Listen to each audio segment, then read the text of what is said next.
ఇచ్చిన మా కన్న తండ్రి, నీ ఘనమైన, శ్రేష్టమైన, పరిశుద్ధమైన నామానికి వందనములనైనా. దేవా, ఈ రాత్రి కాల సమయంలో ఈ అమ్మవరపు గ్రామములో నీ ప్రియమైనటువంటి నాయన నీ పిల్లల మధ్యకి చాలా కాలం తరువాత నీ పిల్లల దగ్గరికి వచ్చి నీ మాటలు అందించుటకు మీరిచ్చినటువంటి ఈ చక్కటి అవకాశాన్ని బట్టి మీకు కృతజ్ఞతలు తెలియజేస్తున్నాం. దేవా, నీ సన్నిధిని ప్రేమించి కూడి వచ్చినటువంటి నీ బిడ్డలను జ్ఞాపకం చేసుకోండి. ఇంకా రానున్నటువంటి బిడ్డలను కూడా ప్రభువా త్వరపెట్టి మీ సన్నిధికి నడిపించమని క్రీస్తు నామములో ప్రార్థించి వేడుకొనుచున్నాము తండ్రి. ఆమేన్.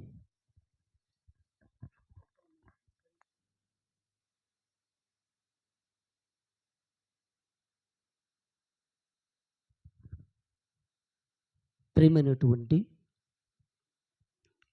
దేవుని వర్లారా, చాలా కాలం తర్వాత మీ మధ్యలోనికి రావటానికి దేవుడు కృప చూపించాడు. వాతావరణం వర్షం పడుతుందేమో అనుకొని, కానీ దేవుడు మాత్రం వర్షాన్ని ఈ టయానికి ఇవ్వలేదు. తర్వాత ఇచ్చిన మంచిది.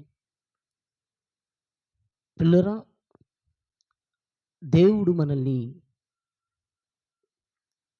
ఎంతగానో కాపాడుతూ సంవత్సరం వెంబడి సంవత్సరము దేవుడు కాపాడుతూ వస్తున్నాడు. ఎందుకంటే దేవుడు తన పిల్లలుగా మనందరము కూడా ఆయన కోసం బ్రతకాలని, ఆయన కొరకు మనం అంతా కూడా జీవించాలని దేవుడు ఎన్నో ఆశలు మన మీద పెట్టుకున్నాడండి. మనమంతా దేవుని పని చేస్తూ దేవుని కొరకు మనం జీవించాలని ఆ దేవుడు కోరుకున్నాడు. ఎందుకంటే ఇంతకాలం మీ మధ్యలోనికి రాలేకపోవడానికి కూడా కారణం నాకు ఆరోగ్యం కూడా చక్కగా లేకపోవటం. ఎందుకంటే ఈ సమయంలో ఇక్కడ నిలబడ్డా, ఈ మైక్ పట్టుకొని ఈ బైబిల్ పట్టుకోవడానికి కూడా నాకు ఆయాసం వచ్చేస్తుంది. దేవుని మాటలు అందించటానికి కూడా నాకు ఈ సమయంలో కష్టంగానే అనిపిస్తుందండి. ఎందుకంటే నేను గత సంవత్సరాల క్రితం వచ్చినప్పుడు బైబిల్ పెట్టుకోవడానికి ఒక టేబుల్ అన్న ఉండేది. కానీ ఈ టైంలో అది కూడా లేదు. ఎందుకంటే ఒక సేవకుడిని, అది ఎవరైనా పర్వాలేదండి, సత్యవాక్యమును ప్రకటించేటువంటి, ఇప్పుడు ఒకవేళ నేను బైబిల్ పక్కన పెట్టి వాక్యం చెప్పాను అనుకోండి, ఆయన బైబిల్ పట్టుకోవడానికి కూడా కష్టం అంటారు. ఎందుకంటే మనం దేవుణ్ణి ఎంత ప్రేమిస్తున్నాం అన్నదానికి, మన భక్తిలో మనం దేవుని పట్ల,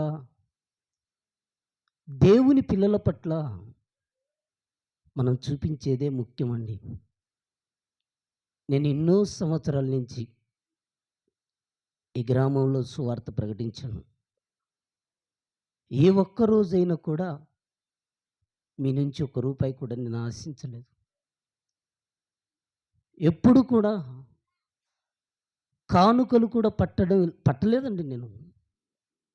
చాలామంది మీరు పట్టొచ్చు కదా అని అడుగుతాను. ఎందుకంటే సేవ అనగానే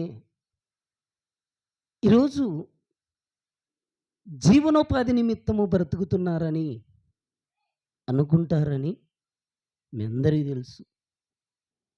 నేను కష్టపడి వెల్డింగ్ పని చేసుకుంటూ వచ్చినటువంటి ధనముతో నాకున్న దాంట్లో ఇప్పుడు కనబడుతున్న ఇవన్నీ కూడా నా కష్టార్జితంతో సమకూర్చుకున్నవన్నీ.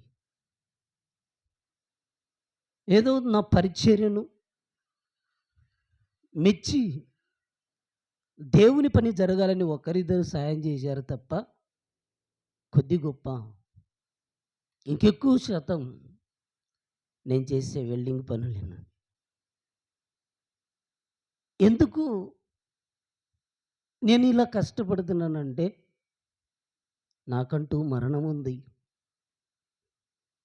మన కళ్ళ ముందు ఉన్నటువంటి ఎంతోమంది చనిపోయారు. గతంలో నేను వచ్చినప్పుడు ప్రేమ చూపించినటువంటి వారు ఈరోజు లేరు. వాళ్ళు లేరు. ఆ స్థానములోనికి మనందరం కూడా వెళ్ళిపోవాలి. మనిషికి మరణం ఉంది. ఈ మరణానికి ముందు మనందరము కూడా దేవుని పని చెయ్యాలి. దేవుడి కోసం బ్రతకాలి. దేవుని కొరకు మనందరము కూడా ప్రయాసపడాలని ప్రభువు మనకు ప్రాణం ఇచ్చాడండి. మనకేమి ఇచ్చాడంటే ప్రాణం. ఈ ఊపిరి ఇదంతా కూడా ఈ లోకంలో ఊపిరితో మనం అనుభవించటానికి దేవుడు సమస్తమును కూడా మనకు దయచేస్తే ఆ దేవుణ్ణి ఈరోజు కలిగి లేరనటానికి చాలా మనం బాధపడాలండి. దేవుడు అవకాశం ఇచ్చాడు. ఎందుకంటే మీరు చక్కగా బ్రతకాలి, మీరు ఉన్నతంగా ఆయన పని చేయాలని పుట్టుకనిచ్చాడు. పుట్టించినటువంటి దేవుడు కొంతకాలం తర్వాత మరణము అనేటువంటి పేరుతో ఈ లోకము నుండి ఒకరి తరువాత ఒకరు మనందరము కూడా వెళ్ళవలసినటువంటి వారమై ఉన్నాం. ఎందుకంటే మన బ్రతుకు ఈ లోకములో శాశ్వతం కాదు. ఈ లోకములో మనము అశాశ్వతముగా కొంతకాలం ఉండి మనం వెళ్ళిపోవాలి. అది గుర్తించినటువంటి ప్రతి ఒక్కరూ కూడా దేవుడి కోసం బ్రతకటానికి ఇష్టపడతారు, ఆశపడతారు, మరొకరికి తెలియచేస్తారు. ఈరోజు ఇక్కడికి రావటానికి ఈ గుడ్ ఫ్రైడే, ఈస్టర్ ముందు ఎందుకు మీ మధ్యలోనికి వచ్చానంటే, శుక్రవారము ప్రభువు మధ్యాహ్నం 3 గంటలకు సిలువ పైన చనిపోయాడు అని అందరూ మందిరాలలో ప్రార్థన చేస్తూ కన్నీళ్లు పెట్టుకుంటూ దేవుడు బాధ అనుభవిస్తున్నాడు, మరణించాడని బాధపడుతున్నారు. కానీ ప్రభువు మరణాన్ని జయించటానికి, మరణపు ముళ్ళు విరవటానికి ఆయన సిలువెక్కాడని, ఆ సిలువలో పెట్టినటువంటి ప్రాణము, ఆ సిలువలో కార్చినటువంటి రక్తము మనకు రక్షణించి మనల్ని గొప్పగా దేవుని పనిలో ఉండటానికి, దేవుని కోసం మనం బ్రతకటానికి ఉపయోగమన్న విషయం చాలామందికి తెలియటం లేదు. అందుకేనండి మనిషి ఈరోజు మరణం ఉందని తెలుసు. ఎప్పుడో ఒకప్పుడు మనిషి మరణిస్తాడని తెలుసు. కానీ మరణానికి మనిషి భయపడటం లేదండి. నేను చనిపోతే నా పరిస్థితి ఏంటి అని ఆలోచించుకునే వాళ్ళు చాలా తక్కువ మంది.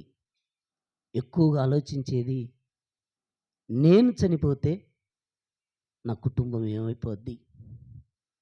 నా పిల్లలు ఏమైపోతారు? అంటే చనిపోకముందు భూమి మీద బ్రతికున్నప్పుడు ఆస్తి సమకూర్చాలని, ఇల్లు కట్టాలని, సమస్తమును సిద్ధపరచాలని ఆశపడుతున్నారే కానీ, మరణం తర్వాత మనిషికి ఆత్మ ఉందని, ఆత్మకు అంటే మనం ఇప్పుడు బ్రతికున్నాం. మన శరీరంలో ఆత్మ ఉంది. మనం మరణించిన తర్వాత శరీరాన్ని ఆత్మ విడిచిపెడుతుంది. శరీరాన్ని ఆత్మ విడిచిపెట్టినప్పుడు అప్పుడు ఈ శరీరాన్ని ఏమంటారంటే శవము అంటారండి. ఆత్మ ఉంటే మనిషి, చనిపోతే శవం. అంటే మనం చనిపోకముందు ప్రతి ఒక్కరూ తెలుసుకోవలసినటువంటి ఒక మార్గం ఉంది. ఆ మార్గం అమ్మా సైలెంట్‌గా ఉండాలి. ప్రతి మనిషి కూడా తెలుసుకోవలసినటువంటి ఒక విషయం ఉంది. ఆ విషయం ఏంటంటే పరలోకంలో దేవుడున్నాడు. నేను ఈ లోకంలో శరీరాన్ని విడిచిపెట్టినా లోపలున్నటువంటి ఆత్మ దేవుని దగ్గరికి వెళ్ళాలి. ఆ దేవుణ్ణి సంతోషపెట్టాలి అని బ్రతికే వాళ్ళు చాలా తక్కువ మందండి. అలా బ్రతకటానికి దావీదు ఇష్టపడ్డాడు. దావీదు దేవుని యొక్క చిత్తాన్ని నెరవేరుస్తూ దేవుడు అప్పగించినటువంటి ఆ పనిని జరిగించి దేవుని ఇష్టానుసారుడుగా బ్రతికి దేవుని సంకల్పము చొప్పున సేవ చేసి మరణించి పితరుల దగ్గరికి వెళ్ళిపోయాడండి. అంటే దావీదు కంటే ముందుగా హేబేలు మొదటి మనిషి చనిపోతే, హేబేలు నీతిమంతుడుగా చనిపోతే, అలా హేబేలు దగ్గరికి భక్తులందరూ కూడా కొనిపోబడ్డారు. అక్కడికి వెళ్ళిపోయారు. హేబేలు దగ్గరికి అబ్రహాం వెళ్ళాడు. అబ్రహాం దగ్గరికి ఇస్సాకు వెళ్ళాడు. ఇస్సాకు దగ్గరికి యాకోబు వెళ్ళాడు. యాకోబు దగ్గరికి యోసేపు వెళ్ళాడు. ఆ తర్వాత మోసే వెళ్ళాడు. అహరోను వెళ్ళాడు. ఎందరో భక్తులు మరణించి వెళ్ళారు. ఆ దావీదు తన తరం వారికి సేవ చేస్తున్నాడు. ఈ తరములో మనము ఆ సేవ అన్నది పక్కన పెట్టేసామండి. మన గురించి మనం ఆలోచించుకుంటున్నాం. మనం కడుపు నిండా అన్నం తింటున్నాం. హ్యాపీగా సుఖంగా మనం జీవిస్తున్నామే తప్ప దేవుని గురించి మనం తెలియచేయటానికి ఎవరు కూడా ముందుకు వెళ్ళటం లేదు. ఎవరు కూడా తమ సమయాన్ని కూడా దేవునికి ఇవ్వటం లేదు. దావీదు తన తరం వారికి సేవ చేస్తూ మరణకాలము సమీపించినప్పుడు దావీదు అంటాడు, తన కుమారుడైనటువంటి సొలొమోనుతో చెబుతున్నాడు. రాజుల మొదటి గ్రంథం 2వ అధ్యాయం 2వ వచనాన్ని ఒకసారి చూడండి. రాజుల మొదటి గ్రంథం, లోకులందరూ పోవలసిన మార్గమున నేను పోవుచున్నాను అంటున్నాడు. చూడండి, దావీదు తన కుమారుడైనటువంటి సొలొమోనుకు చెబుతున్నాడండి, ఇదిగో నాయనా నా టైం అయిపోతుంది. దేవుడిచ్చినటువంటి ఈ శరీరం నేను విడవవలసిన సమయం ఆసన్నమైంది. ఈ శరీరాన్ని నేను విడిచి నేను వెళ్ళవలసినటువంటి ఒక లోకం ఉంది. ఆ లోకానికి నేను వెళ్ళాలంటే ఈ శరీరాన్ని ఇక్కడ వదలాలి. దాన్ని అంటున్నాడు. లోకులందరూ పోవలసిన మార్గమున నేను పోతున్నాను అంటున్నాడు చూడండి. లోకులందరూ పోవలసిన మార్గమున. ఈరోజు లోకములో బ్రతుకుతున్న మనుషుల్లో మరణము రుచి చూడక బ్రతికే వాళ్ళు ఎవరన్నా ఉన్నారా? ఎవరు లేరండి. అందరూ మరణాన్ని రుచి చూడాలి. మరణం కొందరికి ఉంది అనడానికి అవకాశం లేదండి. మరణము అందరికీ ఉంది. మరణం అన్నది అందరికీ ఉంది గనక మనం ఎక్కడికి వెళ్ళాలంటే విందు జరిగేటువంటి ఇంటికి కాదండి. విందు జరిగే ఇంటికి అందరూ వెళ్తారండి. కుటుంబ సమేతంగా వెళ్ళి అక్కడ కాలం గడిపి వచ్చేస్తారే కానీ మరణించినటువంటి ఇంటికి ఒక్కరు వెళ్ళి అలా వచ్చి చూసి వెళ్తుంటారండి. కానీ విందు జరుగుతున్నటువంటి ఇంటికి పోవుట కంటే ప్రలాపించేటువంటి ఇంటికి పోవుట మేలు అన్నాడండి. మేలును మనం పక్కన పెట్టేసాం. మనమేమనుకుంటున్నామంటే మరణించినటువంటి ఇంటికి వెళ్ళిపోతే మనకెక్కడ కీడు సంభవిస్తుందో, మనం ఎక్కడ కూడా చనిపోతామేమన్నటువంటి ఒక భయం అనేది మనిషిలో ఉండబట్టి మరణించినటువంటి ఆ మనిషిని చూడటానికి చాలామంది ఇష్టపడరండి. కానీ ప్రతి మనిషికి మరణం ఉంది. మరణమును రుచి చూడక బ్రతికేటువంటి నరుడు ఈ భూమి మీద లేడు. అందరూ మరణించాలి. ఆ మరణించక మునుపు ప్రతి మనిషి కూడా ఇదిగో దేవుణ్ణి తెలుసుకోవాలి. అలా దేవుని తెలుసుకొని ఆయన కోసం గొప్ప కార్యాలు చేసి దేవుణ్ణి తెలుసుకున్న తర్వాత పాపం చేయకుండా పవిత్రంగా జీవించి దేవుని పనిలో ఉండి ఒకవేళ మనం మరణిస్తే మరణించినటువంటి ఆ మనిషి యొక్క దేవుని దృష్టికి ఎలా ఉంటుందంటే ఆ మరణం కీర్తనల గ్రంథం 116వ అధ్యాయం 15 వచనాన్ని ఒకసారి చూడండి. కీర్తనల గ్రంథం 116వ అధ్యాయం 15వ వచనం. యెహోవా భక్తుల మరణము ఆయన దృష్టికి అంట చూడండి. ఎవరి మరణం అంటండి? యెహోవా భక్తుల మరణం అంటున్నాడు చూడండి. ఈరోజు అందరం బ్రతుకుతున్నామండి. మనతో పాటు ఎంతోమంది బ్రతుకుతున్నారు. భక్తులుగా మనం బ్రతుకుతున్నామా? భ్రష్టులుగా బ్రతుకుతున్నామా అంటే ఒక్కొక్కరి బ్రతుకును ఆలోచించి దేవుడు నిర్ణయం తీసుకుంటాడండి. మనమేమనుకుంటామంటే దేవుడు రాయించినటువంటి బైబిల్ మన చేతిలో ఉంది గనక బ్రతికున్నప్పుడు ఎలా బ్రతికినా అనవసరం అండి. చనిపోగానే కుటుంబ సభ్యులు వెంటనే బైబిల్లో పలాని తిమోతి పత్రిక 2 తిమోతి పత్రిక 4వ అధ్యాయంలో మాట రాయించు. మంచి పోరాటమును పోరాడి తిని నా పరుగు కడముట్టించి తినన్నట్టుగా ఆ మాటను రాయించి వెంటనే ఫ్లెక్సీలు తీసుకొచ్చేసి అందరూ చూసే స్థలాలలో దాన్ని అంటించుతుంటారండి. అక్కడ కడుతుంటారు. ఎందుకంటే చనిపోయిన వ్యక్తి దేవుని పిల్లలు అని తెలవడానికి. దేవుడు రాయబడినటువంటి ఆ వాక్యాన్ని బట్టి మనకు నిర్ణయం ఉండదు. కానీ దేవుడిచ్చినటువంటి ఆయుష్కాలములో ఆ దేవుడి పనిని మనం నిస్వార్థంగా, మనం పవిత్రంగా, మనం యథార్థంగా మనం చేసినప్పుడు మన మరణం అన్నది ఆ దేవుని దృష్టికి కనబడుతుందంటండి.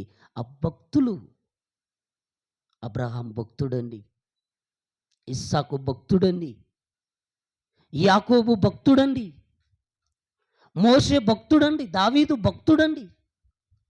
కానీ మనము, వాళ్ళైతే భక్తులు, మనమైతే భ్రష్టులం అండి. ఒక మాటలో చెప్పాలంటే మనం ఎన్నో అబద్ధాలు ఆడుతుంటాం, మన నోటితో మనం ఎన్నో తిడుతుంటాం. మన జీవితమే దేవుణ్ణి బాధ పెట్టేటువంటి బ్రతుకు మంది ఉందండి. కానీ మరలా మనం అంటామండి, నేను దేవుని కుమార్తెను, నేను దేవుని కుమారుణ్ణి అని మనము చెప్పుకుంటూ దేవుని కంట కన్నీరు తెప్పిస్తున్నామండి. దేవుడేమో అవకాశం ఇచ్చాడు, నాయనా నువ్వు ఒక 50 సంవత్సరాలు బ్రతుకు, అమ్మ నువ్వు 60 సంవత్సరాలు బ్రతుకు, 70 సంవత్సరాలు బ్రతుకని దేవుడు మనకు ఆయుష్కాలం అన్నది ఎప్పుడిచ్చాడంటే, మనం మన తల్లి గర్భంలో పడ్డప్పుడే ఇచ్చాడని నేను చాలాసార్లు మీ మధ్యలో చెప్పాను కూడా. మనం తల్లి గర్భంలో పడ్డప్పుడే దేవుడు మనకు ఆయుష్కాలాన్ని ఉంచాడు. ఆ ఆయుష్కాలాన్ని మనం గుర్తించుకోకుండా, ఆ ఆయుష్కాలాన్ని మనం జ్ఞాపకం పెట్టుకోకుండా, మనకిష్టం వచ్చినట్టు మనం బ్రతికేస్తూ, మనకు నచ్చినట్టు మనం జీవిస్తూ, మరణం అనేటువంటి ఆ పేరుతో ఈ లోకంలో ఎంతోమంది వెళ్ళిపోతున్నారు. అలా మనం కూడా వెళ్ళాలండి. మనం బ్రతికున్నాం అనుకోండి, మన ఫోటో హ్యాపీగా మన ఇంట్లో ఉన్నటువంటి ఆల్బమ్‌లో అందరి మధ్యలో ఉంటుందండి. ఒకవేళ చనిపోయారనుకోండి, వెంటనే ఏ ఫోటో బాగుంది, ఆ ఫోటోను ఫోటో షాప్‌కి తీసుకెళ్ళిపోయి పెద్దగా కడిగించి దాన్ని వాకిలికి పైన అందరికీ కనబడేటట్టు మీరు వెళ్ళి చూడండి.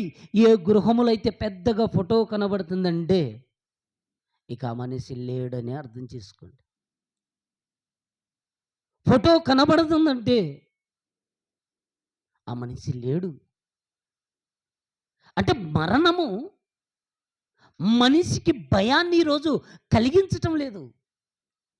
నేను చక్కగా బ్రతకాలి, నా దేవుడి పని నేను చెయ్యాలి, నా దేవుడి కోసం నేను జీవించాలి అన్నటువంటి ఆలోచన ఈరోజు కనబడదు. కానీ ఇష్టం వచ్చినట్టుగా బ్రతుకుతూ, ఇష్టం వచ్చినట్టుగా తిరుగుతూ, మనకిచ్చినటువంటి ఆయుష్కాలాన్ని వ్యర్థముగా గడిపేస్తున్నామండి మనం. మనం ఎలా గడుపుతున్నామంటే వ్యర్థంగా. దేవుడికైతే సమయాన్ని కొంత ఇస్తామండి మనం. నిజంగా మన జీవితంలో మనం దేవునికి ఎంత సమయం ఇస్తున్నాం ఒకసారి ఆలోచించండి. దేవుడికి ఆదివారం సమయం ఇస్తున్నాం. ఏదో ఎవరో వచ్చి ప్రార్థన పెట్టినప్పుడు దేవుడికి సమయం ఇస్తున్నాం. కానీ దేవుడు మనకి ఇచ్చినటువంటి ఒక రోజుకి 24 గంటలైతే ఆ 24 గంటల్లో మనం దేవునికి ఎంత సమయం ఇస్తున్నామో ఒక్కసారి మనల్ని మనమే, మన అంతరాత్మను, మన మనస్సాక్షిని మనం ప్రశ్నించుకుంటే మనకు అనిపిస్తుందండి, నేనేనా ఇలా బ్రతికేది అనిపిస్తుంది. అంటే మన మనస్సాక్షి నువ్వు చనిపోతే ఖచ్చితంగా నరకానికి వెళ్ళిపోతావు అన్నట్టు మనకు చెప్పినా, మన శరీరం అంటది నువ్వేమి వెళ్ళవులే, నువ్వు ఇంకా టీవీ చూడు, నువ్వు ఇంకా అలా చూడు. అంటే శరీరము వ్యతిరేకంగా ఉంటుందండి. ఆత్మకు శరీరానికి ఎప్పుడు విరోధం అండి. పాముకు ముంగిసకు అంటారు కదా, అలా శరీరము ఆత్మ వ్యతిరేకంగా పనిచేస్తున్నాయి. ఆత్మ ఏమంటదంటే, నువ్వు అక్కడ వాక్యం జరుగుతుంది, వాక్యం అక్కడ వినబడుతుంది, వెళ్ళి అక్కడ కూర్చోచ్చు కదా కాసేపు అంటదండి. శరీరం అంటది, పద్ధతి నుంచి పని చేశాను, ఇప్పుడెళ్ళి అక్కడ కూర్చోవాలా? ముందుగానే ఒళ్ళు నొప్పులు, నా శరీరమే సరిగా లేదు. అంటే శరీరానికి లొంగిపోయినటువంటి వాళ్ళు ఎక్కువ మందండి. కానీ ఆత్మ గురించి ఆలోచించినటువంటి వారు, దేవుని యొక్క మాటలు తెలుసుకోవటానికి వచ్చినటువంటి వారు, ఇక్కడికొచ్చినటువంటి మీకు కూడా ఆరోగ్య సమస్యలు లేవంటే ఉంటాయండి. కానీ దేవుని మాటలు వినాలి. ఆయన సన్నిధిలో గడపాలి. ఆయన మాటలు వినాలి. ఆ మాటల ప్రకారం నేను బ్రతకాలనుకోవటానికి అనుకుంటూ కొద్దిమందిగా వచ్చారు. అయితేనేం దేవుడు మనకిచ్చినటువంటి ఈ ఆయుష్కాలం, మన జీవితం ఏపాటిదంటే యాకోబు పత్రిక 4వ అధ్యాయం, యాకోబు పత్రిక 4వ అధ్యాయం 14 వచనాన్ని ఒకసారి చూడగలిగితే, రేపేమి సంభవించునో నీకు తెలియదు. మీ జీవము ఏపాటిది? మీరు కొంతసేపు కనబడి అంతలో మాయమైపోవు ఆవిరి వంటి వారమంట. చూడండి, మనం ఎంతసేపు ఉంటామంటే కొంతసేపేనంటండి. కొంతసేపు కనబడేటువంటి మనకు ఎన్ని ఆశలు ఉన్నాయి చెప్పండి? ఆశలు లేవంటారా? ఆ ఆశలు ఎక్కువండి. ఆశలతో ఈరోజు జీవిస్తున్నామండి. నా కుమారుడికి ఉద్యోగం రావాలండి, అదేనండి నా ఆశ. ఒక్కొక్కరి ఆశలు, ఒక్కొక్కరు కోరికలు మనం ఆలోచిస్తే, వారి ఆశలు, వారి కోరికలన్నీ కూడా కొండెక్కుతుంటాయండి. శరీరము గురించి ఆలోచించుకుంటున్నారే తప్ప ఆత్మ గురించి అసలు ఆలోచించట్లేదండి. చనిపోయిన తర్వాత మన దేహములో అరికాలు మొదలుకొని తల వరకున్నటువంటి ఈ దేహములో ఒక శక్తి ఉంది. అదే ఆత్మ అంటామండి. మీకు అర్థం కావడానికి చెప్తానండి. నా మాట చిన్నగా వినబడుతుందండి. ఈ కరెంట్ ఉండటాన్ని బట్టి ఈ యాంప్లిఫైయర్ నుంచి నా మాట గట్టిగా వినబడుతుంది. ఇప్పుడు కరెంట్ ఉంది కనుక ఈ లైట్లు వెలుగుతున్నాయండి. అదే కరెంటు పోయిందనుకోండి, చీకటి. కరెంటు పోయిందనుకోండి, ఈ మైకులో నుంచి మాట వినబడదండి. అంటే మాట పెద్దగా రావటానికి కరెంటు ఎంత అవసరమో, ఈ లైట్ వెలుగుతుందంటే దానికి కరెంట్ ఎంత అవసరమో. కరెంట్ ఉంటే లైట్ వెలుగుతుందండి. కరెంటు పోయిందనుకోండి, మొత్తం చీకటి అయిపోద్దండి. మన పక్కకి ఏమొస్తుందో కూడా కనబడదండి ఒక 5 నిమిషాలు కరెంట్ లేకపోతే. అందుకేనండి ఇప్పుడు కరెంటు పోయిందండి. ఇంతకుముందు అగ్గిపెట్టెల కోసం, కొవ్వొత్తి కోసం, దీపాల కోసం చూసేవాళ్ళండి. ఇప్పుడు అలా కాదండి. టెక్నాలజీ మారిపోయింది కదా! వెంటనే సెల్లులో లైట్ వేసుకుంటారండి. అంటే లైటు, వెలుతురు ఎంత అవసరమో మనకు తెలుసండి. నిజమైన వెలుగుండెను, అది లోకంలోనికి వచ్చుచు ప్రతి మనిషిని వెలిగించిందండి. అంటే యేసుక్రీస్తు ప్రభుల వారు ఈ లోకానికి వచ్చి శరీరం గురించి కాదండి, ఆత్మ గురించి వచ్చాడు.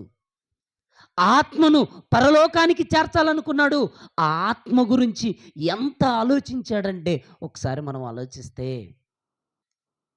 శిష్యులతో కూడా కొండ మీద ప్రసంగాన్ని ప్రారంభిస్తున్నప్పుడు కూడా శిష్యులకు ఏమని చెప్తున్నాడంటే, అక్కడ కూర్చున్నటువంటి వారందరికీ కూడా ఏమని చెప్తున్నాడంటే, ఆత్మ విషయమై దీనులైన వారు ధన్యులు అన్నాడండి. అంటే క్రీస్తు ప్రారంభిస్తున్నటువంటి ఆ మాట ఏంటంటే ఆత్మ.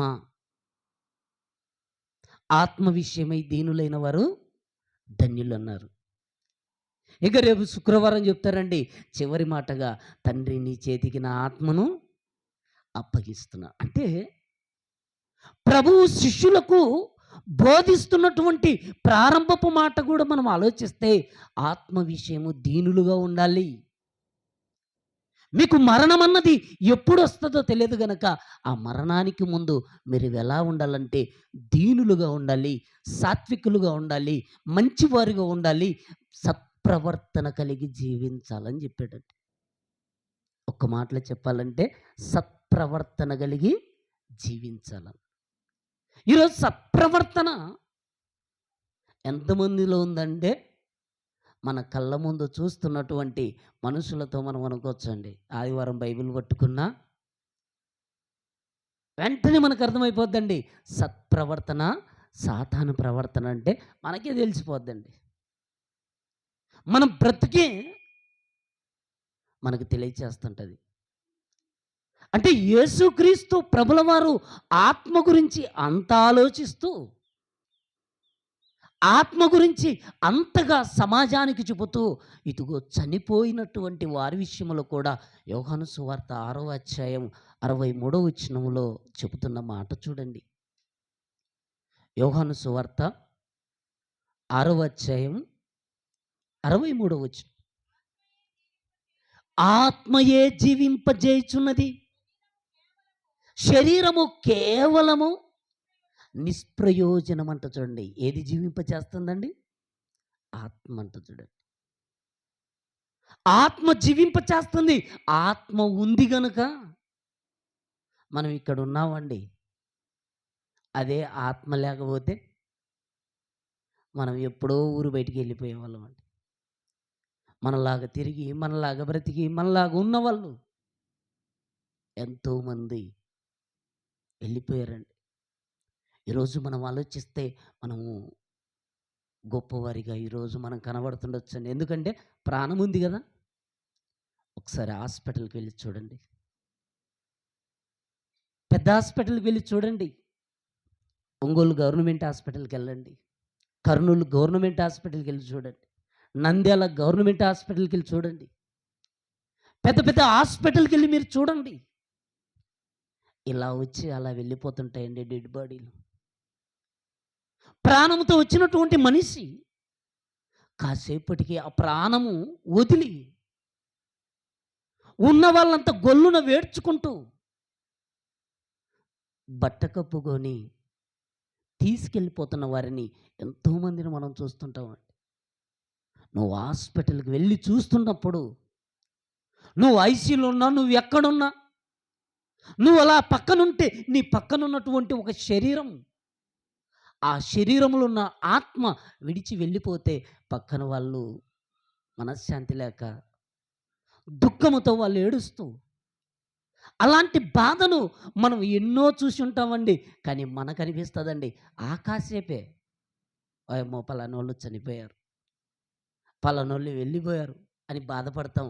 ఇంటికి వచ్చిన తర్వాత స్నానం చేసేసి మళ్ళీ మంచి బట్టలు వేసేసుకొని ఆ శవం ఉన్నంతసేపు తినకుండా ఉండి, ఆ శవాన్ని ఎప్పుడైతే సాగనంపిన తర్వాత వచ్చి బట్టలు మార్చేసుకొని, స్నానం చేసి బట్టలు మార్చేసుకొని మరలా యథామామూలుగా జీవిస్తున్న వాళ్ళం మనం అందరం అండి.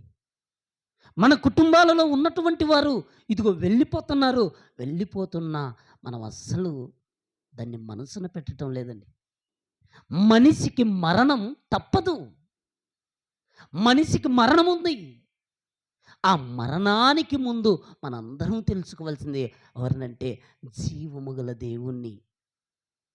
మనకు జీవితం ఇచ్చినటువంటి ఆ దేవుణ్ణి తెలుసుకోవాలి. ఆ దేవుడి కోసం మనం అందరం బ్రతకాలని దేవుడు మనకు తెలియచేస్తున్నాడండి. మన కాలం ఎప్పుడు వస్తుందో మనకు తెలియదు. దేవుడు మనం ఎంతకాలం బ్రతికుంటామన్నది ఆ దేవుడి జీవగ్రంథములో తల్లి గర్భములో పడినప్పుడే మనకు నియమించాడు, మనకు రాశాడంట చూడండి. కీర్తనల గ్రంథము 139వ అధ్యాయం 16వ వచనం. కీర్తనల గ్రంథం, నేను పిండమునై ఉండగా నీ కన్నులు నన్ను చూసినంటున్నాడు చూడండి. భక్తుడు పిండమై ఉండగా దేవుని కన్నులు చూసేయంటండి. అలా దేవుని కన్నులు చూసి చదువు. నేను పిండమునై ఉండగా నీ కన్నులు నన్ను చూచి నియమింపబడిన దినములలో ఒక్కటైనను కాకమునిపే నా దినములన్నీ నీ గ్రంథములో లిఖితమయ్యాయంట చూడండి. దేవుడి గ్రంథంలో ఉన్నాయండి. మనం ఎప్పుడు పుట్టామో, మరలా ఎప్పుడు వెళ్ళిపోవాలో ఆయనకు తెలుసండి. కానీ మనకు తెలుసనుకోండి, రేపు వెళ్ళిపోతామని మనకు తెలిసిందనుకోండి, ఇంక మన ప్రార్థన ఫుల్ స్టాప్ ఉండదండి. ఇక రేపు మనం చనిపోతామంటే ఇంక మోకాళ్ళ మీద ఉండేసి, కుటుంబం అంతా గూడా నా గురించి ప్రార్థన చేయంటామండి. అంటే మరణం దేవుడు ఎప్పుడు తీసుకెళ్ళాలో ఆయనకు తెలుసండి. ఆ మరణం తీసుకెళ్ళిపోకముందు, ఇదిగో మీరు బ్రతకండి. మీ జీవితం ఏ పాటిది? మీరు ఇంతలో కనబడి, అంతలో మాయమైపోయేటువంటి ఆవిరి వంటి జీవితము గనక, ఇదిగో నా దగ్గర ఉన్నటువంటి మిమ్మల్ని భూమి మీదకి పంపిస్తున్నాను. ఆ భూమి మీద నా కోసం బ్రతికి, నన్ను తెలుసుకొని నా దగ్గరికి రండని దేవుడు ఎదురు చూస్తున్నాడండి. మీ పిల్లలున్నారండి. ఉదయం 9 గంటలకు స్కూల్‌కి పంపించారనుకోండి. ఇప్పుడు ఒంటిబడే కాబట్టి 7 గంటలకు 1 గంటకల్లా ఇంటికొచ్చేస్తున్నారు గనక, ఇప్పుడు ఉదయాన్నే పంపిస్తున్నారండి. ఉదయం 7 గంటలకు పంపించి, మధ్యాహ్నం 1 గంటకు రాలేదనుకోండి, మీ పిల్లల విషయంలో మీరు ఎదురు చూస్తారా? చూడరా? మీరు చెప్పండి. చూస్తారా? ఖచ్చితంగా చూస్తారండి. పలాని బస్సుకు రావాలి, పలాని ఆటోకు రావాలి. ఆటో వచ్చింది భయం, బస్సొచ్చింది, మా పిల్లోడు రాలేదంటే భయమా కాదా? ఏమైపోయిందో అనుకుంటారండి. దేవుడు కూడా తన పిల్లలమైనటువంటి మనందరినీ ఈ భూమి మీదకి పంపించి, సత్క్రియలు చేసి, మంచి పనులు చేసి, భూమి మీద నన్ను మహిమపరిచి, మరలా తిరిగి రండని మనందరికి అవకాశం ఇచ్చాడండి. ఆయన నరులారా తిరుగు రండి అంటున్నాడండి. కీర్తనల గ్రంథం 90వ అధ్యాయం మొదటి వచనమండి. కీర్తనల గ్రంథం మొదటి అధ్యాయం 90వ వచనం. కీర్తనల గ్రంథం 90వ అధ్యాయం మొదటి వచనం. ప్రభువా, తరతరముల నుండి మాకు నివాస స్థలము నీవే అంటున్నాడు చూడండి. ప్రభువా, తరతరముల నుండి.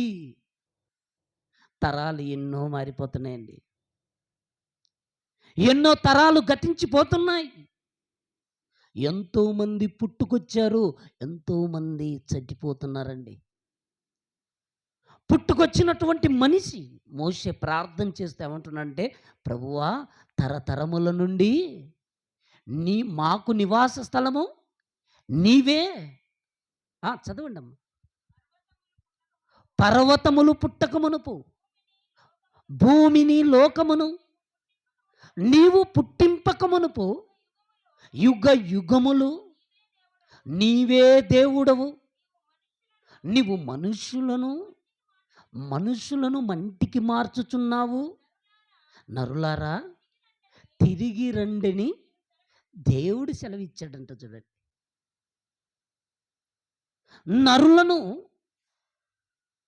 ఈ శరీరం ఎక్కడి నుంచి వచ్చిందంటే మనందరికీ తెలుసండి. ఆదామును దేవుడు నేల మట్టితో చేశాడు. తనలోనికి ముక్కు ద్వారా జీవ వాయువును ఊదాడు. మనందరికీ తెలుసు. ఈ శరీరము విడిచిపెట్టిన తర్వాత ఆ మరణం ప్రతి మనిషికి రావటం, ప్రతి మనిషి అనుభవించటం, అది దేవుడు మనందరికీ కూడా నియమించాడండి. ఆ మరణానికి ముందు మనందరం చక్కగా దేవుడి కోసం ఆలోచించాలని. మనిషికి మరణం తప్పదు. తప్పకుండా ఉన్నటువంటి ఆ సమయంలో ఓ పాట చూద్దామండి ఇప్పుడు. మనిషికి మరణాన్ని దేవుడు ఎలా మనకు ఉంచాడో, ఆ మరణం గురించి ఎవ్వరు ఆలోచించడం లేదు. తెలుసండి, చచ్చిపోతామని తెలుసు. తెలిసినా పాపం మానటం లేదండి. చచ్చిపోతామని తెలుసు. మనం దేవుడు అసహ్యించుకునేటువంటి హేయమైనటువంటి ఆ పనులు మనం చేస్తూనే ఉన్నామండి. కానీ ఒకసారి పాట చూసిన తర్వాత కొన్ని మాటలు చూసుకొని ముగించుకుందామండి.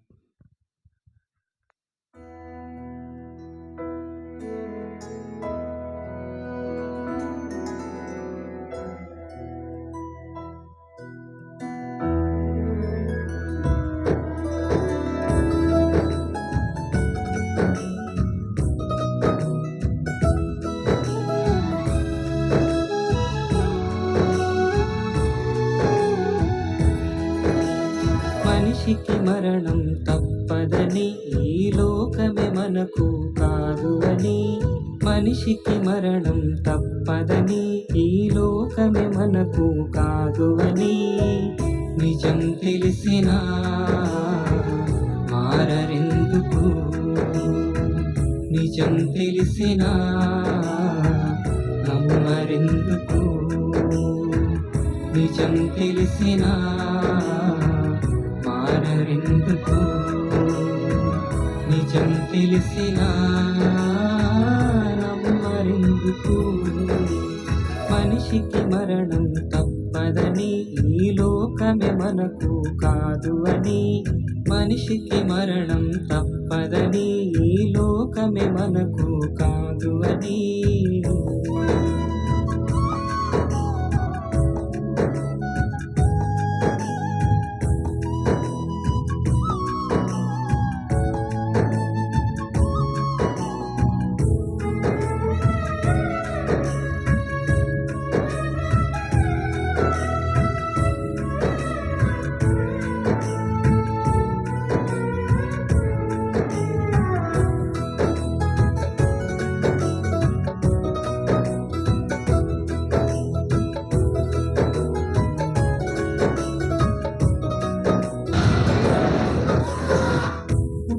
వాళ్ళు పుడుతున్నారు, లోకం విడిచి వెళుతున్నారు. భువినేలిన రాజులందరూ అంతా విడిచి వెళ్ళినారు. పుట్టి వెంట అందరూ తెచ్చిందేది లేదులే, పోయేటప్పుడు ఏదియూ తీసుకెళ్ళలేరులే. పుట్టి వెంట అందరూ తెచ్చిందేది లేదులే, పోయేటప్పుడు ఏదియూ తీసుకెళ్ళలేరులే. జగమెరిగిన సత్యమైనను మారరెందుకు, జగమెరిగిన సత్యమైనను మారరెందుకు. నిజం తెలిసినా మారరెందుకు, నిజం తెలిసినా నమ్మరెందుకు, నిజం తెలిసినా మారరెందుకు, నిజం తెలిసినా నమ్మరెందుకు. మనిషికి మరణం తప్పదని, ఈ లోకమే మనకు కాదు అని. మనిషికి మరణం తప్పదని, ఈ లోకమే మనకు కాదు అని.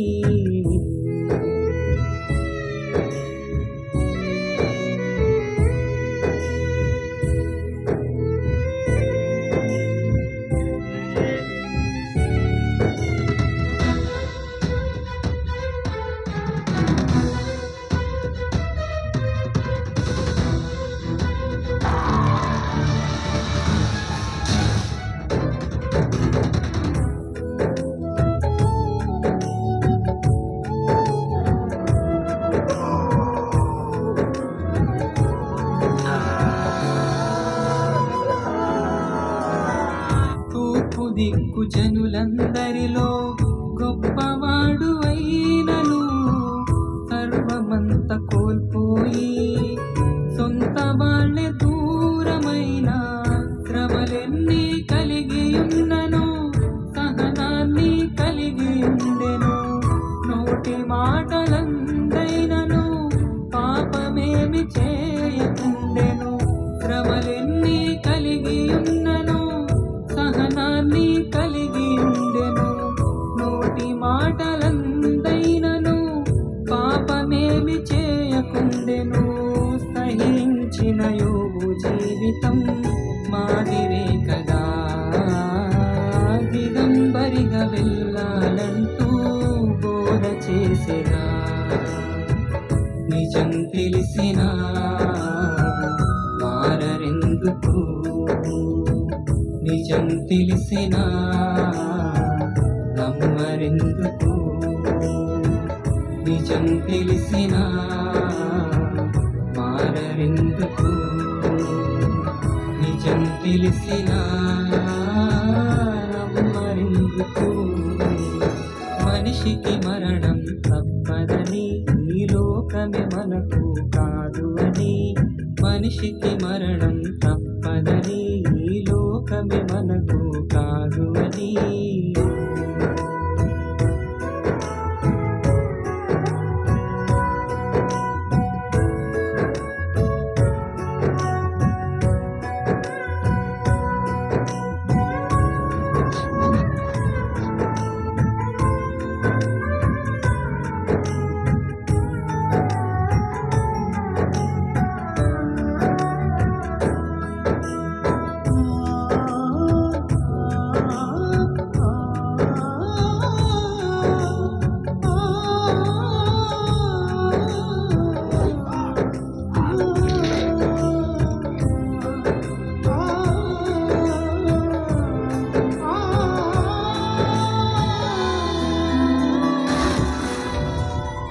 పరమ తండ్రి స్వరూపమైనను పరమ తండ్రి సమానమైనను విడిచిపెట్టకూడని భాగ్యమని ఎంచుకొనలేదు గాని దాసుని స్వరూపము ధరించి రిక్తునిగా చేసుకొనెను మానవుల పాపము కొరకే వధింపబడిన గొర్రెగా దాసుని స్వరూపము ధరించి రిక్తునిగా చేసుకొనెను మానవుల పాపము కొరకే వధింపబడిన గొర్రెగా సిలువలో బలి అయినను మారెందుకు యేసు సిలువలో బలి అయినను మారెందుకు నిజం తెలుసుకో మనసు మార్చుకో ప్రభుని నమ్ముకో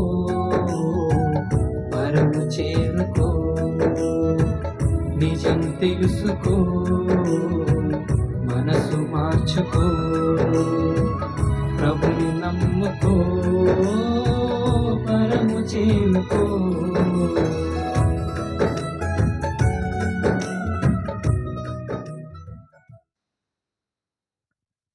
చూశారు కదండి, మనిషికి మరణం తప్పదు. ప్రతి మనిషికి మరణం ఉంది. ఆ మరణానికి ముందు ప్రతి ఒక్కరూ మారాలండి. ఆ మార్పు మనకు రావటానికి భక్తుల యొక్క సహనం మనకు మాదిరి కావాలి. ఎంతోమంది ఒక కుటుంబంలో ఒక తల్లికి కుమారుడు చనిపోతే, దేవుడా నా కుమారుడే నీకు కనిపించాడని దేవుణ్ణి నిందించే వాళ్ళు కూడా ఉంటారు. కానీ యోబు 10 మంది పిల్లలు ఒకే సమయంలో చనిపోయినప్పటికీ కూడా యెహోవా ఇచ్చాడు, యెహోవా తీసుకెళ్ళిపోయాడు, యెహోవా నామమునకు స్తుతి కలుగునుగాక అన్నాడండి. అంటే దేవుణ్ణి ఎంత ప్రేమిస్తున్నాడో ఒకసారి ఆలోచించు. మరణానికి పిల్లలు వెళ్ళిపోయినప్పటికీ దేవుణ్ణి నోటి మాటతో కూడా దూషించలేదు. దేవుణ్ణి భూమి మీద మహిమపరిచాడు.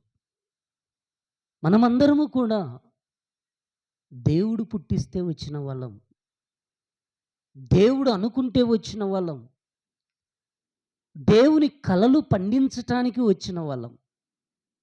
మరి వచ్చిన మనము పుట్టినప్పుడు ఎవరేం తెచ్చారు చెప్పండి?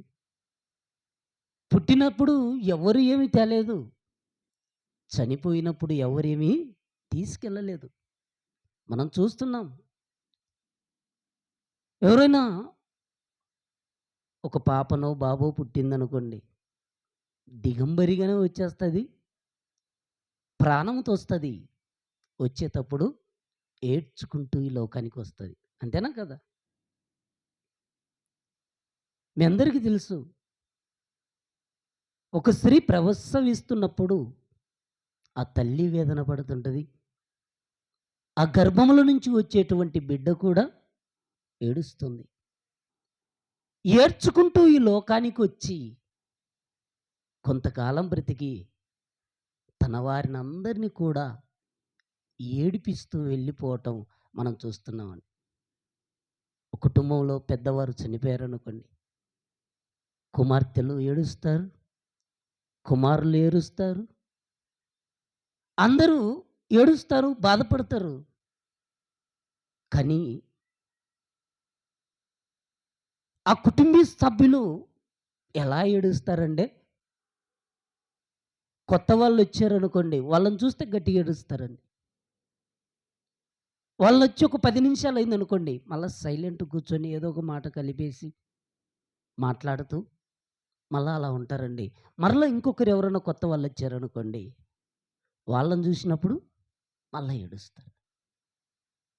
అంటే తీరా స్నానం చేయించి తీసుకెళ్ళిపోయేటప్పుడు అమ్మని తీసుకెళ్ళొద్దు, నాయన్ని తీసుకెళ్ళొద్దు, నా భర్తను ఉంచండి అని ఎంతోమంది ఏడుస్తుంటారు. అలా ఏడుస్తున్నప్పుడు, అమ్మ నీ భర్త అంటే ఎంత ప్రేమ, అయ్యా నీ తల్లి అంటే నీకెంత ప్రేమ, నీ తండ్రి అంటే ఎంత ప్రేమ, అయితే ఉంచుకున్నారనుకోండి, మరలా పిలిచి తీసుకెళ్ళండి అంటారు. నేను ఒక్కడిని ఉండలేను కదా. అంటే ఏడుపుతో ఈరోజు తమ ప్రేమను చూపిస్తున్నారే తప్ప ఆ ప్రేమ నిజమైంది కాదు. ఎందుకంటే ఈ లోకంలోనికి వచ్చేటప్పుడు మనం ఏం తీసుకురాలేదు. అందుకే ప్రసంగి గ్రంథం 5వ అధ్యాయం 17వ వచనంలో ఒక మాట రాయబడింది. ప్రసంగి గ్రంథం 5వ అధ్యాయం 17వ వచనం. అమ్మ, ప్రసంగి గ్రంథం 5వ అధ్యాయం 15వ వచనం చూడండి. 15వ వచనం. వాడు ఏ ప్రకారముగా తల్లి గర్భము నుండి వచ్చెనో ఆ ప్రకారముగానే వాడు వచ్చినట్లే దిగంబరిగానే మరలా పోతామంట చూడు. తల్లి గర్భములో నుంచి మనం ఎలా వచ్చామంటే దిగంబరిగా వచ్చాం. మరలా మనం ఎలా వెళ్తామంటే దిగంబరిగానే వెళ్తాం. మనం అనుకుంటామండి, తల్లి గర్భం నుంచి వచ్చేటప్పుడు ప్రాణం ఉంటుందండి, అప్పుడు బట్టలుండవు. చనిపోయిన తర్వాత ఈ శరీరం మీద ఒక తెల్ల బట్టను కప్పేసి తీసుకెళ్ళిపోతారు. అంటే ప్రాణం ఉండదండి అప్పుడు, బట్ట మాత్రం ఉంటుంది. తేడా ఆలోచించండి. తల్లి గర్భం నుంచి వచ్చినప్పుడు ప్రాణం ఉంది, భూమి మీద మరలా కొంతకాలం తర్వాత ఆ ప్రాణం వెళ్ళిపోతుంది. అంటే దిగంబరిగా వచ్చాము, దిగంబరిగానే వెళ్ళిపోతున్నాం. మనం ఏది ఈ లోకానికి తేలేదు, ఈ లోకం నుంచి ఏది కూడా తీసుకుపోలేమండి. భూమి మీద బ్రతికున్నప్పుడు ఎంత ప్రయాసపడి, ఎంత కష్టపడి, ఎందరిని మోసం చేసి, ఎందరిది మనం బలాత్కారముగా దోచుకున్నా ఏది కూడా మనం తీసుకుపోలేమండి. ఇక్కడే విడిచిపెట్టి వెళ్ళిపోవాలండి. అందుకే దేవుడు అంటున్నాడు, నాయనా నేను ఆయుష్కాలాన్ని ఇచ్చాను, నేను జీవిత కాలాన్ని ఇచ్చాను. ఈ జీవిత కాలంలో నీకు ఉండటానికి ఇల్లు కావాలి, కట్టుకోవటానికి బట్టలు కావాలి, తినడానికి ఆహారం కావాలి. అది ఉంటే చాలు. వాటితో నువ్వు సంతోషంగా ఉండి, ఇదిగో నీ దేవుడి కోసం ఆలోచించు, నీ దేవుడి పనిని ఆలోచించు. ఇదిగో నీ పవిత్రమైనటువంటి జీవితం కలిగి నీ బ్రతుకును సరిదిద్దుకొని దేవుడు మనందరికీ ఒక చక్కటి అవకాశాన్ని ఇచ్చాడండి. అంతే, అవకాశాన్ని ఉపయోగించుకోలేక మనం ఎలా బ్రతుకుతున్నామంటే, ఈరోజు ధనాపేక్ష సమస్త కీడులకు మూలం. ధనమును ఆశించి ఈరోజు ఎందరో పాడైపోతున్నారండి. ఒకనాడు గెహజీ ఆశించాడు, ఏమైపోయాడో మనందరికీ తెలుసు. ఆకాను ఆశించాడు, ఏమైపోయాడో మనందరికీ తెలుసు. ఒకనాడు అననీయ సప్పిరాలు కూడా ధనము రాకముందు దేవునికి ఇవ్వాలనుకున్నారు, వచ్చిన తర్వాత మనకు అవసరతలు ఉన్నాయి కదని దాచుకున్నారు. దాచుకున్న వారు ఏమైపోయారో మనకు తెలుసు. అంటే మనిషికి కావలసింది ఇల్లు కావాలి, వస్త్రములు కావాలి, ఆహారం కావాలి. వాటితో మనం ఈరోజు సంతోషంగా ఉండాలని చెబుతున్నాడండి. కానీ ఎవరున్నారు చెప్పండి? దేవుడు అందరికి ఇచ్చాడండి. ఈరోజు ఆరోగ్యం ఇచ్చాడు, ఇల్లు ఇచ్చాడు, పిల్లల్ని ఇచ్చాడు, కుటుంబాన్ని ఇచ్చాడు, బట్టలు ఇచ్చాడు, అన్ని ఇచ్చాడండి. కానీ ఈరోజు సంతోషంగా ఎవరున్నారండి? అందుకే తిమోతి ఒక మాట చెప్తున్నాడు. తిమోతికి పౌలు గారు చెప్తున్నారు చూడండి. తిమోతికి రాసిన మొదటి పత్రిక 6వ అధ్యాయం 7వ వచనం. తిమోతికి రాసినటువంటి మొదటి పత్రిక 4వ అధ్యాయం 6వ అధ్యాయం 7వ వచనం. మనము ఈ లోకములోనికి ఏమీ తేలేదంట చూడండి. మనం ఈ లోకంలోనికంట ఏం తేలేదంట? ఏమీ తేలేదంటండి. మనం ఈ లోకంలోనికి ఏమీ తేలేదు. దీనిలో నుండి ఏమీయు తీసుకొని పోలేమంట చూడండి. ఈ లోకములోనికి మనం ఏమీ తేలేదు. దీనిలో నుండి మనం ఏమీ తీసుకొని పోవండి. ఇంక ఎందుకండి చెప్పండి మనకు ఇంత బాధలు? ఈరోజు ఏమి తీసుకుపోలేము, ఏమి తీసుకొని రాలేదు. దేవుడిచ్చిన వాటిని మనం అనుభవిస్తున్నాం. ఈరోజు పళ్ళు దేవుడిచ్చాడు. మనం తినేటువంటి సమస్తాన్ని కూడా దేవుడిచ్చాడండి. ఈరోజు దేవుడు సూర్యునిచ్చాడు. పగలంతా కూడా ఆ సూర్య కిరణాలను వాడుకుంటున్నాం. రాత్రి దేవుడు మనకు వెన్నెలని కోసము చందమామని చేశాడు, చంద్రుడినిచ్చాడు. దేవుడు గాలినిచ్చాడు, నీరునిచ్చాడు, మనందరికీ ఆహారాన్ని ఇచ్చాడు. అయితే ఈ లోకంలోనికి మనం ఏమీ తేలేదు, ఇందులో నుంచి ఏమీ తీసుకొని పోలేము. ఇంకా చదవండమ్మా.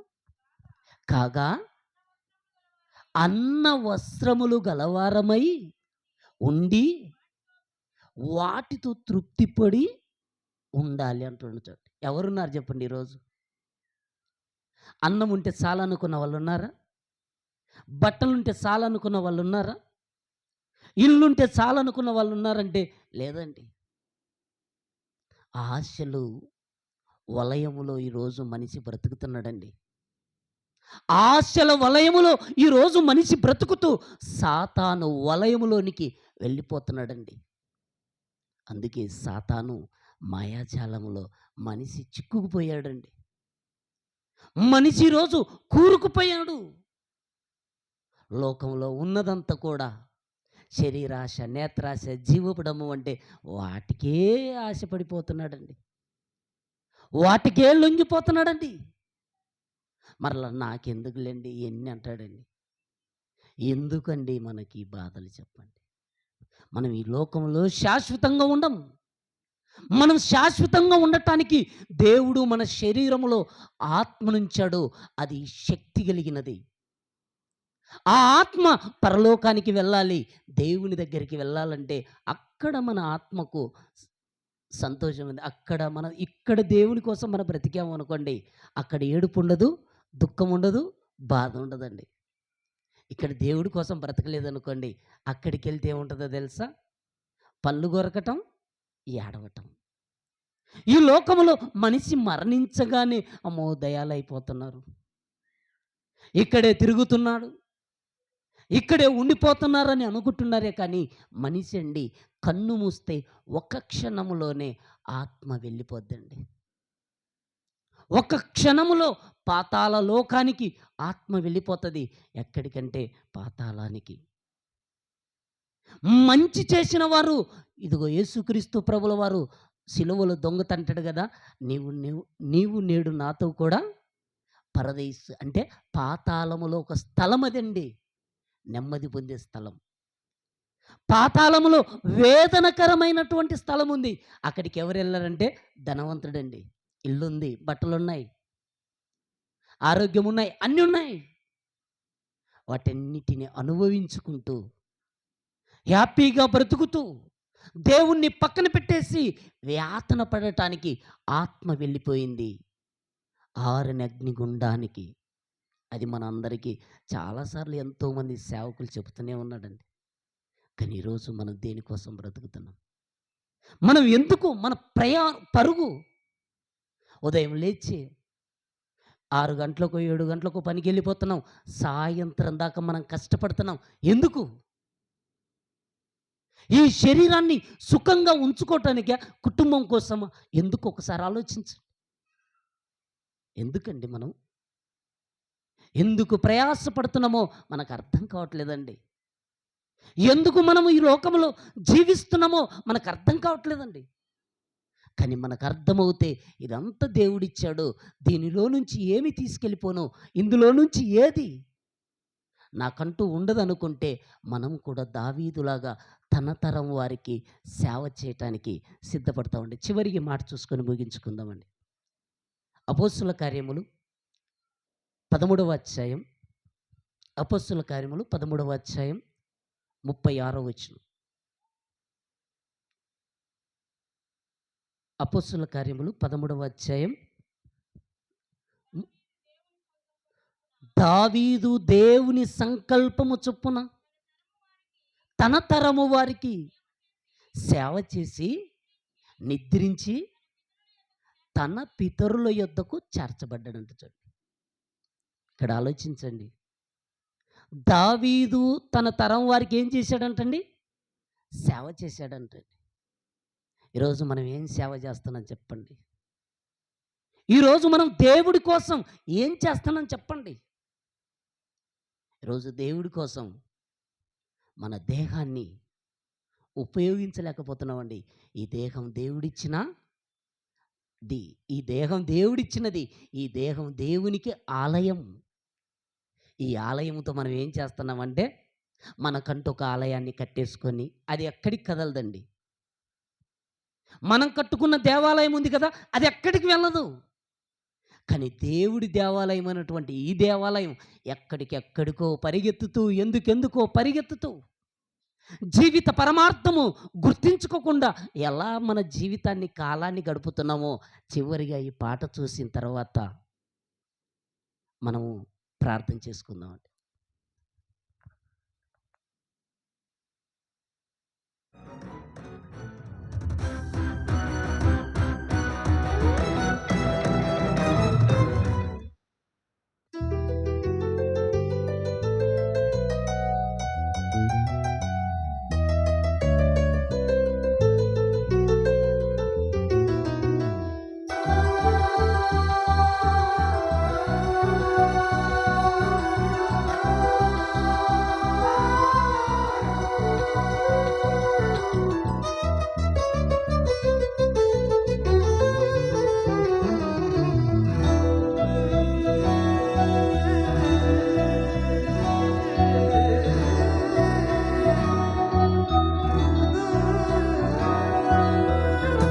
ఈ లోకమే నీ కోసమే చేశాడుగా దేవుడే,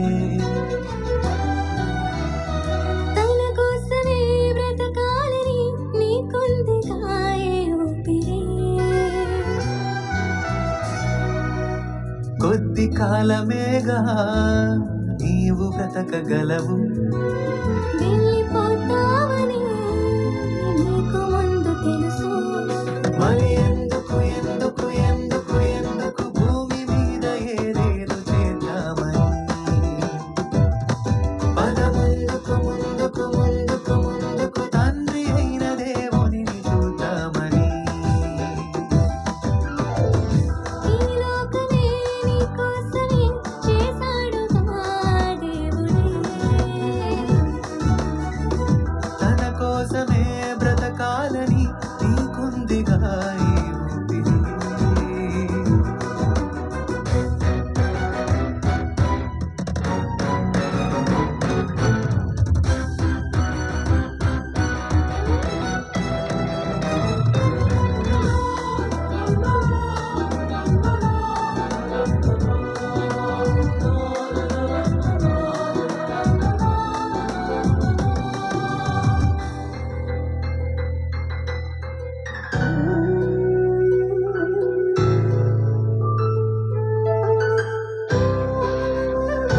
సుఖ సంతోషాల కోసమే సమకూరుస్తున్నావు, చివరకు సోమరులైన వారికి వదిలిపోతున్నావు.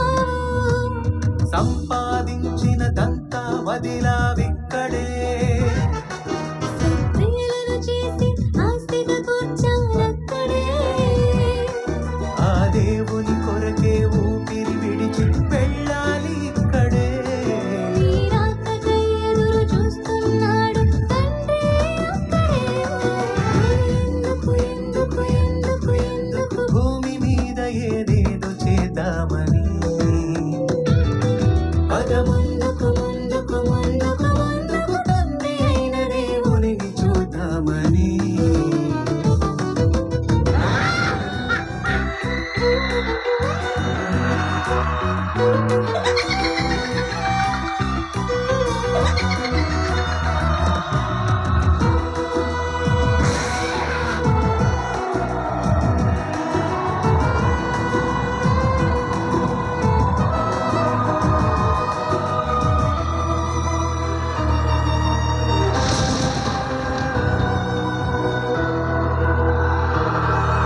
శవమై తిరగవు. మనిషి చనిపోయిన తన ఆత్మను భూమి మీద ఉంచడు. చేసిన కర్మకు అనుభవించాలి అక్కడే.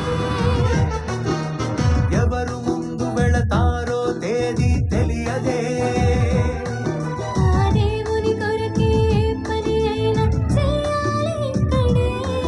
మరణిస్తే దేవునికేమివ్వగలవు, ఇవ్వాలి ఇప్పుడే. మరి ఎందుకు ఎందుకు ఎందుకు ఎందుకు భూమి మీద ఏదేదో చేద్దామని. పద ముందుకు ముందుకు ముందుకు ముందుకు తండ్రి అయిన దేవునిని చూద్దామని.